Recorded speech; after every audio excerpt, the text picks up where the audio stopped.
សម្ដេចព្រះព្រំរតនមនីប៉ិនសែនប្រគល់អំណោយមនុស្សធម៌ដល់សាខាកាកបាទក្រហមកម្ពុជាខេត្តសៀមរាបសម្រាប់បម្រើដល់ការងារមនុស្សធម៌ក្នុងន័យចូលរួមចំណែកសកម្មភាពមនុស្សធម៌និងជួយសង្គ្រោះប្រជាពលរដ្ឋដែលរងគ្រោះនិងងាយរងគ្រោះនៅក្នុងសហគមន៍នារុស្ស៊ីថ្ងៃទី17ខែមិថុនាឆ្នាំ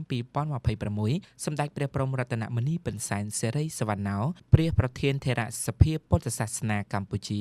និងជាព្រះចៅអធិការវត្តរាជបូរបានប្រគេននៅគ្រឿងឧបភោគបរិភោគសម្ភារៈប្រើប្រាស់និងថវិកាមួយចំនួនជូនដល់សាខាកាកបាទក្រហមកម្ពុជាខេត្តសៀមរាបសម្រាប់បម្រើការងារដល់ការងារមនុស្សធម៌ក្នុងឱកាសខួបលើកទី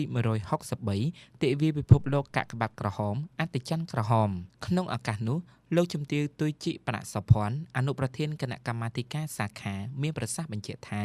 កាកបាទក្រហមកម្ពុជាក្រោមការដឹកនាំប្រកបដោយគតិបណ្ឌិតរបស់សម្ដេចគតិប្រិទ្ធបណ្ឌិតប៊ុនរ៉ានីហ៊ុនសែនជាប្រធានជានិច្ចកាលតែងតែគិតគូរយកចិត្តទុកដាក់បំផុតចុះពិនិត្យសួរសុខទុក្ខនិងជួយឧបត្ថម្ភអំណោយមនុស្សធម៌ដល់ប្រជាពលរដ្ឋរងគ្រោះនិងងាយរងគ្រោះនៅទូទាំងប្រទេសដោយមិនទុកនរណាម្នាក់ចោលឡើយស្របតាមទិសស្លោកកាកបាទក្រហមកម្ពុជាមានគ្រប់ទីកន្លែងសម្រាប់គ្រប់គ្នាមិនទុកនរណាម្នាក់ចោលនិងទីណាមានទុកលំបាកទីនោះមានកាកបាទក្រហមកម្ពុជាក្នុងនាមសាខាកាកបាទក្រហមកម្ពុជាខេត្តលោកជំទាវសូមថ្លែងអំណរព្រះគុណនិងអរគុណយ៉ាងជ្រាលជ្រៅបំផុតចំពោះទឹកព្រះតីនិងទឹកចិនមនុស្សធម៌ដ៏ថ្លៃថ្លារបស់សម្ដេចព្រះតេជគុណព្រះគុណព្រះសង្ឃគ្រប់ព្រះអង្គនិងសប្បុរសជននានាដែលកន្លងមកក៏ដូចជាពេលនេះផ្ទាល់មិនត្រឹមតែជួយដល់កងទ័ពនៅសមរភូមិជួរមុខនិងប្រជាពលរដ្ឋភេសឹកនៅទីតាំងសុវត្ថិភាពប៉ុណ្ណោះទេ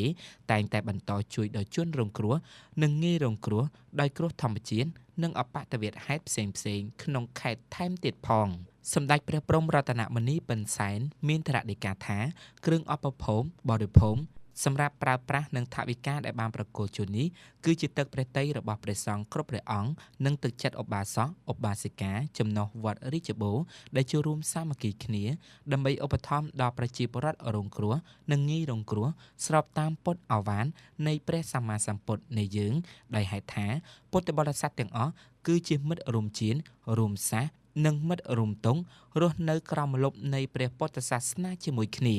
ដូច្នេះនៅពេលដែលពុទ្ធបរិស័ទមានជួបទុក្ខលំបាកព្រះសង្ឃត្រូវតែខ្វាយខ្វល់ជួយជ្រោមជ្រែងដល់ញោមញាតដែលចូលរួមការរំលែកទុក្ខដល់ពុទ្ធបរិស័ទដោយព្រមវិហារធម៌4រួមមានមេត្តាករុណាមុទិតានិងឧបេក្ខាជាដើម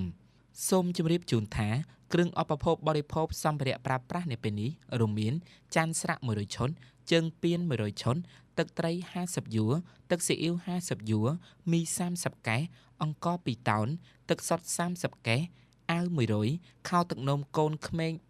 240ខ្ទះឆា10ឆ្នាំង10កំសៀវ10ត្បាល់បូក7និងថវិកាសរុប9លានរៀល